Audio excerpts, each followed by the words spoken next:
నమస్కారం ఘంటారావానికి స్వాగతం. ముందుగా ప్రధానాంశాలు.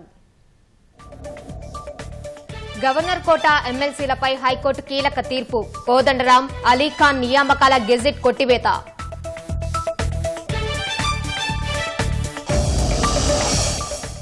రాజీవ్ రహదారిపై భారీ ఎలివేటెడ్ కారిడార్ నిర్మాణం. కాసేపట్లో భూమి పూజ చేయనున్న సీఎం రేవంత్ రెడ్డి.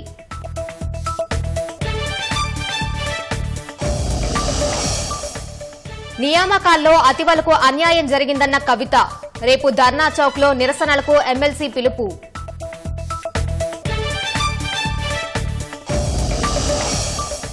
మేడిగడ్డ బ్యారేజీని పరిశీలిస్తున్న ఎన్డీఎస్ఏ బృందం. కుంగుబాటు కారణాలపై కమిటీ సభ్యుల అన్వేషణ.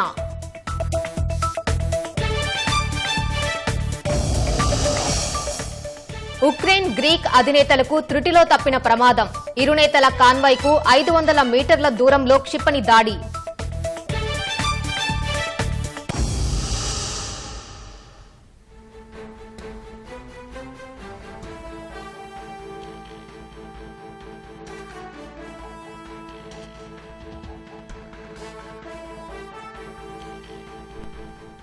గవర్నర్ కోటాలో ఎమ్మెల్సీల నియామకంపై ప్రభుత్వానికి చుక్కెదురైంది. కోదండరాం, అమీర్ అలీఖాన్ల నియామకాలపై ప్రభుత్వం ఇచ్చిన గెజిట్ ను హైకోర్టు కొట్టివేసింది. మంత్రిమండలి నిర్ణయానికి గవర్నర్ కట్టుబడి ఉండాలని ఉన్నత న్యాయస్థానం సూచించింది. ఎమ్మెల్సీల నియామకంపై ప్రభుత్వం పునః సమీక్షించుకోవాలని హైకోర్టు స్పష్టం చేసింది. కేబినెట్ నిర్ణయాన్ని తిప్పి పంపాలి కానీ తిరస్కరించే అధికారం గవర్నర్ కు లేదని హైకోర్టు వెల్లడించింది. కోదండరాం, అమీర్ అలీఖాన్లను గవర్నర్ కోటాలో ఎమ్మెల్సీలుగా నియమించడంపై బారాసా నేత దాసోజు శ్రవణ్ హైకోర్టులో పిటిషన్ దాఖలు చేశారు. పలు దఫాలుగా విచారణ అనంతరం హైకోర్టు ఇవాళ తీర్పు వెలువరించింది.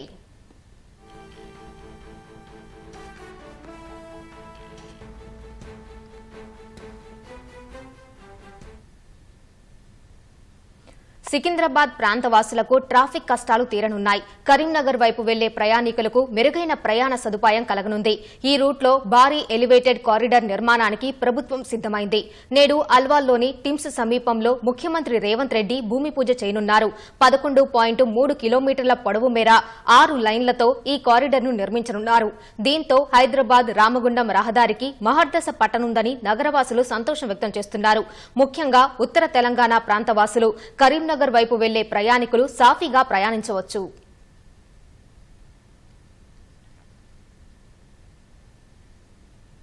ఉద్యోగ నియామకాల్లో మహిళలకు అన్యాయం జరిగిందని ఎమ్మెల్సీ కవిత ఆరోపించారు. మహిళలకు 33% ఉద్యోగాలు రాకుండా జీవో 3ను తెచ్చారని విమర్శించారు. మహిళలకు జరిగిన అన్యాయానికి నిరసనగా రేపు ధర్నా చౌక్ లో ధర్నా చేస్తున్నట్లు కవిత తెలిపారు.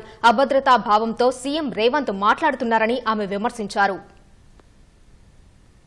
అనేటటువంటిది మహిళలకు వచ్చేటటువంటి 33% ఉద్యోగ అవకాశాలను ప్రభుత్వ ఉద్యోగాల్లో దెబ్బతీసేటటువంటి అంశం. దాని గురించి అడిగినప్పుడు గౌరవ రాష్ట్ర ముఖ్యమంత్రి రేవంత్ రెడ్డి గారు మరి కోర్టులు ఎట్లా చెప్తే అట్లా నడుచుకుంటామని చెప్పి చేతులు దులుపుకునే ప్రయత్నం చేస్తూ ఉన్నారు. మరి ఆడబిడ్డల కోసం కేసీఆర్ గారు సంవత్సర కాలం కొట్లాడినటువంటి కేసుని మీరు అధికారంలోకి రాగానే ఆఘమేఘాల మీద వెనక్కి తీసుకొని కొత్త జీవోని ఎందుకు ఇచ్చినారు? ఎందుకు తరతరాలుగా మా ఆడబిడ్డలు నష్టం జరిగే విధంగా మీరు ఈ నిర్ణయం తీసుకున్నారు? ప్రభుత్వం నుండి నిన్న ఒక చిన్న రిజైండర్ ఇచ్చి వదిలేసినారు. నిన్నగాక మొన్న వచ్చినటువంటి గురుకులాల్లో కూడా 12%కు మించి రిజర్వేషన్ మీరు ఆడబిడ్డలకు ఇవ్వలేకపోవడం అన్నదే పెద్ద రుజువు. జీవో 3 అనేటటువంటిది తీరని నష్టం ఆడబిడ్డలకు చేస్తుంది కాబట్టి దాన్ని తక్షణమే వెనక్కి తీసుకోవాలనే డిమాండ్ని మేము చేస్తూ ఉన్నాం. కేంద్ర జలశక్తి మంత్రిత్వ శాఖ ఏర్పాటు చేసిన 6 నిపుణుల కమిటీ మేడిగడ్డను పరిశీలించింది. ఎన్డీఎస్ఏ చైర్మన్ చంద్రశేఖర్ అయ్యర్ అధ్యక్షతన ఏర్పాటైన కమిటీ మేడిగడ్డ బ్యారేజీని సందర్శించింది. ఉదయం హనుమకొండ నుంచి బయలుదేరిన బృందం మేడిగడ్డకు చేరుకుంది. అధికారుల నుంచి వివరాలు తీసుకున్న నిపుణులు తొలుత బ్యారేజీపైన పరిశీలన చేశారు. 7వ బ్లాక్లోని 21 పియర్ల కుంగుబాటుకు దారితీసిన కారణాలను బృందం అధ్యయనం చేస్తోంది. బ్యారేజీ పగుళ్లను నిశితంగా పరిశీలించి ఆనకట్ట సామర్థ్యాన్ని విశ్లేషించి ఎలాంటి మరమ్మతులు అవసరమో ఈ కమిటీ సిఫార్సు చేయనుంది. మధ్యాహ్నం వరకు బృందం పరిశీలన జరగనుంది. భోజనానంతరం నిపుణులు అన్నారం బ్యారేజీని సందర్శిస్తారు. బ్యారేజీలో సీపేజీకి దారితీసిన కారణాలపై పరిశీలించనున్నారు.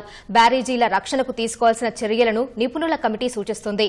రేపు సుందిళ్ల బ్యారేజీని సందర్శించి రాత్రికి బృందం హైదరాబాద్ కు చేరుకుంటుంది. ఈ నెల 9న హైదరాబాద్ లో సాగునీటి శాఖ అధికారులతో భేటీ అనంతరం ఢిల్లీ బయలుదేరనుంది.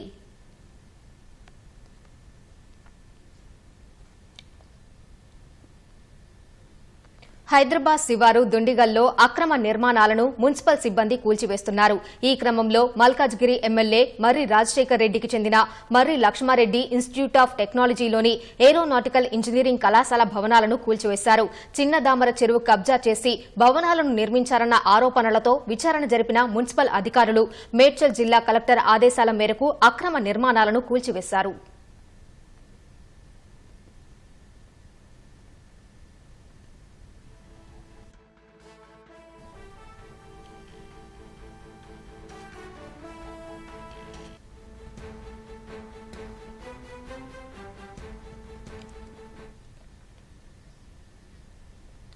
ఛత్తీస్గఢ్ రాష్ట్రం బీజాపూర్ జిల్లాలో ఘోర అగ్ని ప్రమాదం చోటు చేసుకుంది. ఆవపల్లి పోలీస్ స్టేషన్ పరిధిలోని చింతకుంట బాలికల హాస్టల్లో అర్ధరాత్రి అగ్ని ప్రమాదం జరిగింది. వెదురు బొంగులతో నిర్మించిన వసతి గృహం పూర్తిగా అగ్నికి ఆహుతయ్యింది. హాస్టల్లో నిద్రిస్తున్న 300 మంది విద్యార్థులను గ్రామస్తులు రక్షించారు. ఘటనలో 4 సంవత్సరాల లేపాక్షి అనే బాలిక మృతి చెందింది. ప్రమాదానికి విద్యుతాఘాతమే కారణమని విద్యాశాఖ అధికారులు ధృవీకరించారు. సకాలంలో గ్రామస్తులు సిబ్బంది స్పందించడం వల్ల భారీ ప్రాణ నష్టం తప్పింది.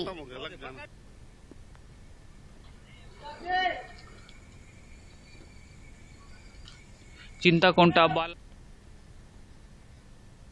హైదరాబాద్ రాయదుర్గం పోలీస్ స్టేషన్ పరిధిలో 50 లక్షల రూపాయల హవాలా డబ్బుని మాదాపూర్ ఎస్ఓటీ పోలీసులు పట్టుకున్నారు. రాత్రి 10 గంటల సమయంలో ఓ ఇన్నోవా క్రిస్టా వాహనంలో తరలిస్తుండగా విశ్వసనీయ సమాచారంతో పోలీసులు స్వాధీనం చేసుకున్నారు. కర్ణాటకలోని కలబురిగికి తరలిస్తున్న విక్రమ్ నాగేష్ అనే వ్యక్తిని కాజాగూడ డీపీఎస్ వద్ద అదుపులోకి తీసుకున్నారు. డబ్బులు తరలిస్తున్న వ్యక్తిని నగదును ఎస్ఓటీ పోలీసులు రాయదుర్గం పోలీసులకు అప్పగించారు. తదుపరి విచారణ ఐటీ శాఖ అధికారులకు అప్పగించారు.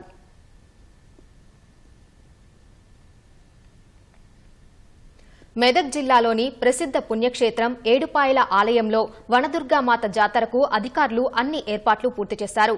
మహాశివరాత్రి నుంచి 3 రోజుల పాటు అత్యంత వైభవంగా నిర్వహించే జాతరకు ఏడుపాయలు సర్వాంగ సుందరంగా ముస్తాబైంది. ఉత్సవాల్లో భాగంగా మొదటి రోజు భక్తులు ఒక్కపొద్దుల ఉపసంహరణ, రెండో రోజు బండ్ల ఊరేగింపు, మూడో రోజు రథోత్సవ కార్యక్రమం ఉంటుంది. భక్తుల రద్దీకి తగ్గట్టు యంత్రాంగం అన్ని ఏర్పాట్లు చేస్తోంది. మహాజాతర నిర్వహించేందుకు రాష్ట్ర ప్రభుత్వం 2 కోట్ల నిధులు విడుదల చేసింది. ఈ నెల 8 నుంచి 10 వరకు జరగనున్న జాతర నిర్వహణ, భక్తుల సౌకర్యాలపై ఆయా శాఖల అధికారులతో కలెక్టర్, మెదక్ ఎమ్మెల్యే మైనంపల్లి రోహిత్ సమావేశం నిర్వహించారు. భక్తులకు ఎలాంటి ఇబ్బందులు రాకుండా ఏర్పాట్లు చేయాలని అధికారులను ఆదేశించారు. వివిధ ప్రాంతాల నుంచి ఏడుపాయలకు ఆర్టీసీ 157 ప్రత్యేక బస్సులు నడపనుంది. రాచకొండ కమిషనర్ డాక్టర్ తరుణ్ జోషి యాదాద్రి శ్రీ లక్ష్మీ నరసింహస్వామి వారిని దర్శించుకున్నారు. దర్శనానంతరం ఆలయ వార్షిక బ్రహ్మోత్సవాల ఏర్పాట్లను పరిశీలించారు. అనంతరం అధికారులు సిబ్బందిని యాదగిరిగుట్ట పోలీస్ స్టేషన్ పరిధిలో శాంతి భద్రతల పరిరక్షణకు తీసుకుంటున్న చర్యలను అడిగి తెలుసుకున్నారు. స్టేషన్లోని రికార్డులను పరిశీలించడంతో పాటు రిసెప్షన్, పెట్రోలింగ్ స్టాఫ్ వంటి పలు విభాగాల పనితీరు, సీసీటీవీల నిర్వహణ వంటి అంశాలను సమీక్షించారు. యాదాద్రి దేవాలయ సెక్యూరిటీ ఏర్పాట్లు పరిశీలించారు. ఈ కార్యక్రమంలో డీసీపీ రాజేష్ చంద్ర, ఐపీఎస్ తో పాటు ఇతర అధికారులు పాల్గొన్నారు.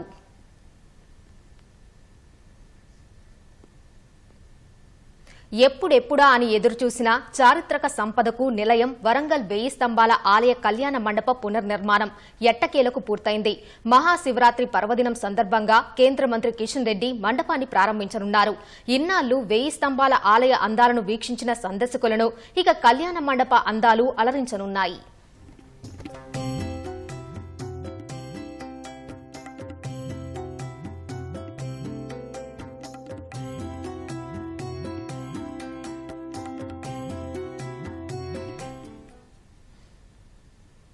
హనుమకొండ జిల్లా భీమదేవరపల్లి, ఎల్కతుర్తి మండలాల్లో వందల ఎకరాలలో సాగునీరు అందక పంటలు ఎండిపోతుండటంతో రైతులు ఆవేదన చెందుతున్నారు. ఎకరానికి 20,000 రూపాయల వరకు పెట్టుబడి పెట్టి నష్టపోయిన తమను ప్రభుత్వం ఆదుకోవాలని కోరుతున్నారు. భీమదేవరపల్లి మండలం ముల్కనూరు పరిధిలోని నరహరి తండాలో సుమారు 50 ఎకరాలలో వరి, మొక్కజొన్న పంటలు సాగునీరు అందక ఎండిపోతున్నాయి. చేసేదేమీ లేక ఎండిన పంటలను, పశువులను మేపుతున్నారు. వ్యవసాయ బావుల్లో లక్షల రూపాయలు పెట్టి 600 అడుగుల లోతు వరకు బోర్లు వేసినా నీరు రాలేదని ఆవేదన వ్యక్తం చేశారు. పంట మేము 6 ఎకరాలలో వ్యవసాయం చేసుకుంటుంటే ప్రతి సంవత్సరం ఎంతో కొంత దిగుబడి వచ్చేది. కానీ ఈ సంవత్సరం పూర్తిగా 6 ఎకరాలకు 1,80,000 రూపాయలు పెట్టుబడి అయింది. నీటి సౌకర్యం లేక పూర్తిగా ఎండిపోయింది. పోయిన సంవత్సరం ఎంతో కొంత దిగుబడి వచ్చేది, కానీ ఈ సంవత్సరం దిగుబడి లేక చాలా నష్టపోయాం. మేము బావి తవ్వించాము, బావిలో నీళ్లు రావడం లేదు. 2 బోర్లు వేసాము, 2 బోర్లు రావడం లేదు. బోరు వేసిన వల్ల బోర్లో నష్టపోయాము. 2 లక్షల రూపాయల దాకా పెట్టుబడికి 1,80,000 నష్టపోయాము. ఎలాగైనా మమ్మల్ని గవర్నమెంట్ ఆదుకోవాలని మేము కోరుకుంటున్నాం. నాది 2 ఎకరాలు నాటేసిన, ప్రతి సంవత్సరం వేసినట్టు ఈ సంవత్సరం వేసినా పండుతుందని, కానీ ఏం లాభం? ఈయనే టైంకు మొత్తం ఉన్న పొలం మొత్తం ఎండిపోయింది. ఇక బావిల సుక్క నీళ్ళు లేవు, కాలువల నీళ్ళు లేవు. ఇక ఈయన వారిని ఏం చేయాలో అర్థం కాక బర్రెలను ఆవులను కట్టేసిన పొలం లోపల. ఆదుకోవాలని ఈ కాంగ్రెస్ ప్రభుత్వాన్ని పదే పదే కోరుతున్నాం. భూపాలపల్లి మున్సిపాలిటీ వైస్ చైర్మన్ పదవికి నేడు ఎన్నికలు జరుగుతున్నాయి. గతంలో బారాసా తరపున ఎన్నికైన వైస్ చైర్మన్ కొత్త హరిబాబు రాజీనామా చేయడంతో ఖాళీ ఏర్పడింది. 30 మంది కౌన్సిలర్లు, 4 కో ఆప్షన్ సభ్యులతో పాటు ఎక్స్ అఫీషియో మెంబర్గా ఎమ్మెల్యే గండ్ర సత్యనారాయణరావు వ్యవహరిస్తున్నారు. మొత్తం 35 మందితో మున్సిపాలిటీ పాలకవర్గం ఏర్పడింది. కొత్తగా ప్రభుత్వం ఏర్పడడంతో కొందరు కౌన్సిలర్లు, కో ఆప్షన్ సభ్యులు ఒకరిద్దరి ఓటు తేడాతో వైస్ చైర్మన్ పదవి ఎన్నిక కానుంది. తీవ్ర పోటీ ఉత్కంఠ మధ్య వైస్ చైర్మన్ ఎన్నిక జరుగుతుంది.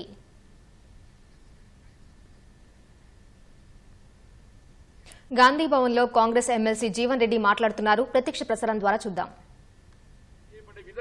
కాంగ్రెస్ పార్టీ ఒప్పందం కుదురిస్తే వీళ్ళు కేవలం 800 ప్లస్ 800 1600 పరిమితమైందయా. ఇక 2400 ఎట్లుంది అట్లే ఉంది.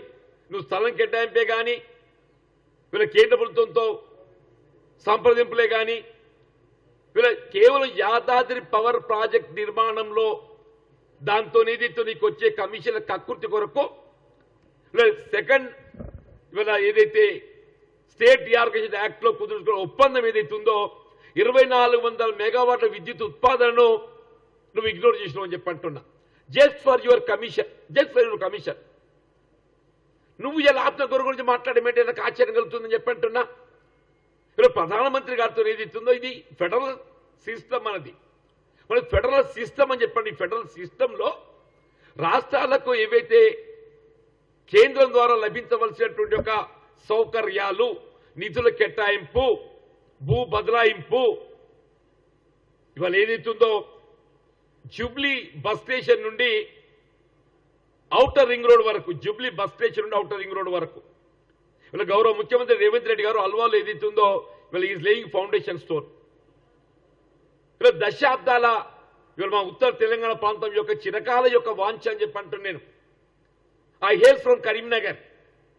మేము ఏదైతుందో మేము కరీంనగర్ నుండి వీళ్ళు ఓఆర్ఆర్ దాకా వచ్చేంత వరకు, షామీర్పేట దాకా వచ్చేంత ఎంత సమయం పడుతుందో మాకు అదే షామీర్పేట అల్వాల్ నుండి ఏదైతుందో మేము జూబ్లీ స్టేషన్ రావడానికి వరకు ఏదైతుందో అంతకంటే రెట్టింపు సమయం పడతాయని చెప్పంటున్నా. నువ్వు దశాబ్ద కాలంలో సాధించలేంది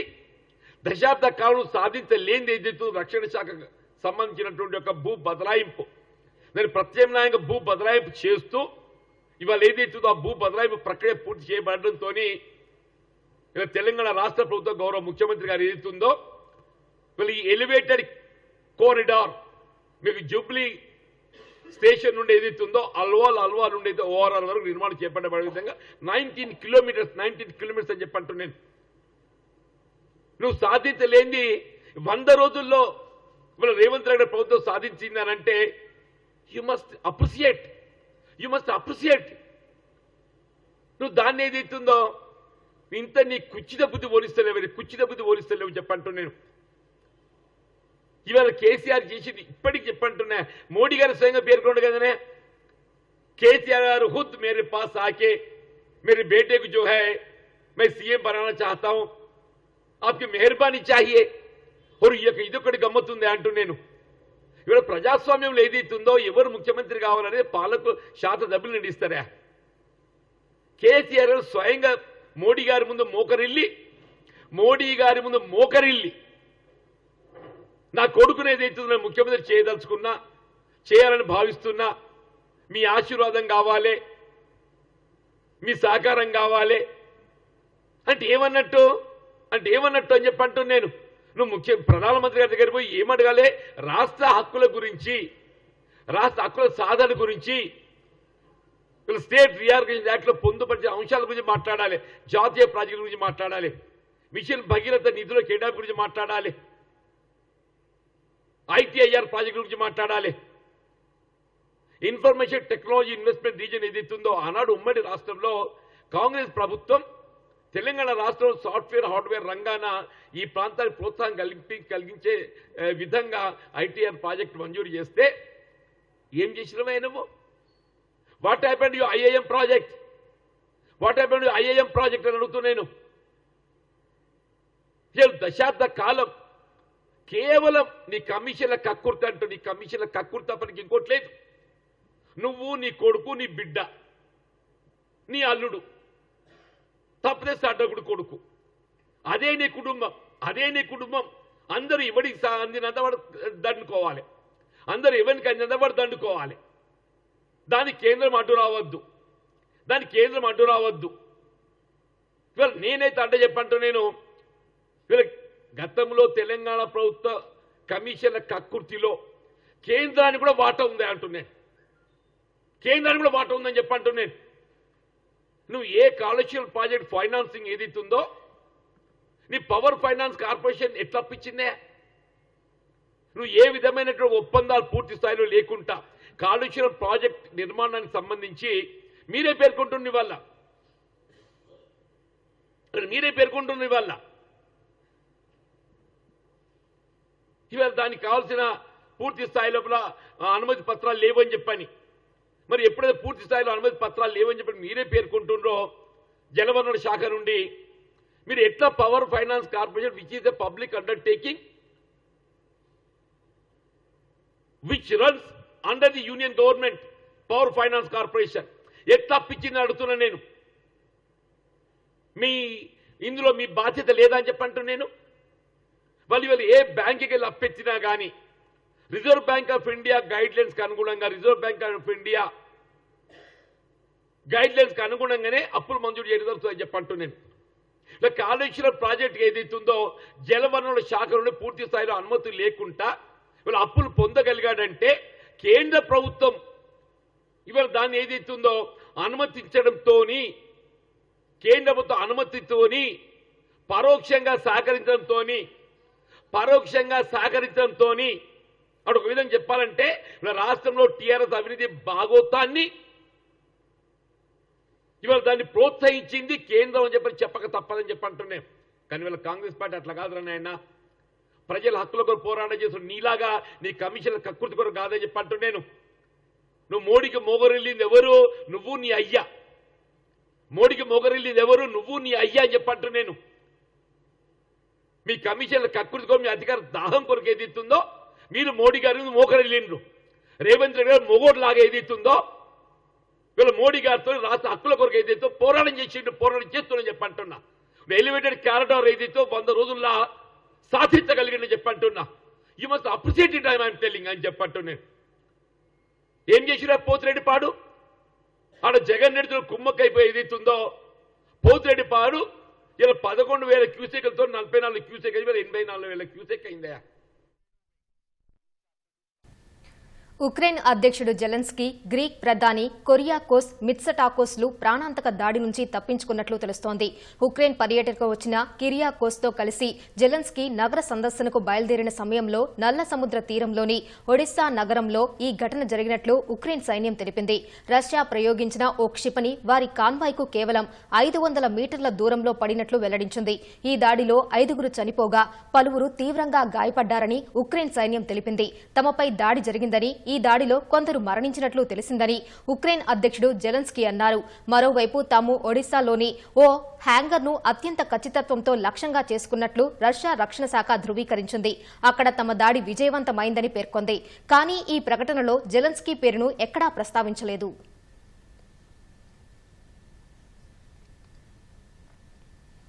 అగ్రరాజ్యం అమెరికాలో మరోసారి తుపాకుల మోత మోగింది. ఫిలడెల్ఫియాలోని సిటీ బస్ స్టాప్ వద్ద గుర్తు తెలియని వ్యక్తులు కాల్పులకు తెగబడడంతో 8 మంది యువకులు గాయపడ్డారు. నార్త్ ఈస్ట్ హైస్కూల్కు చెందిన విద్యార్థులు బస్సు కోసం వేచి చూస్తుండగా కారులో నుంచి వచ్చిన 3 వ్యక్తులు ఒక్కసారిగా వారిపై కాల్పులు జరిపారని పోలీసులు తెలిపారు. దుండగులు 9mm తుపాకులతో విద్యార్థులపై కాల్పులు జరిపినట్లు తెలిపారు. క్షతగాత్రులను సమీప ఆసుపత్రికి తరలించినట్లు పోలీసులు వెల్లడించారు. గాయపడిన వారిలో ఓ విద్యార్థి పరిస్థితి విషమంగా ఉందన్నారు. చేశారు. నిందితుల కోసం గాలిస్తున్నట్లు చెప్పారు.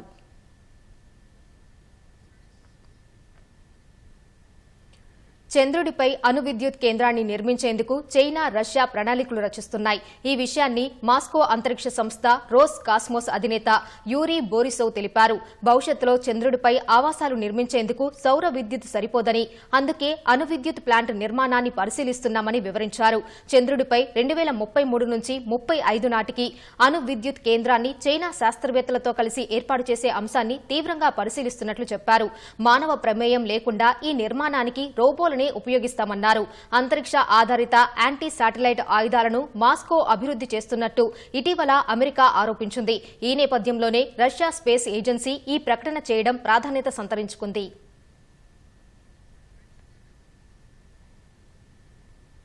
లోక్సభ సమరానికి ఉమ్మడి ఖమ్మం జిల్లాలోని ప్రధాన రాజకీయ పక్షాలన్నీ సర్వసన్నద్దమవుతున్నాయి. సిట్టింగ్ స్థానాన్ని నిలబెట్టుకునేందుకు అందరికన్నా ముందే అభ్యర్థిని ప్రకటించిన బారాస గురువారం ఎన్నికల శంఖారావం పూరిస్తోంది.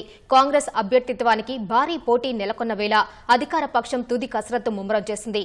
గతంలో కన్నా భిన్నంగా భాజపా నుంచి బరిలో నిలిచేందుకు ఆశావాహులు ఎవరికి వారే తీవ్ర ప్రయత్నాలు చేస్తుండగా అటు కమ్యూనిస్టు పార్టీలు సైతం ఖమ్మంపైనే గురిపెట్టాయి.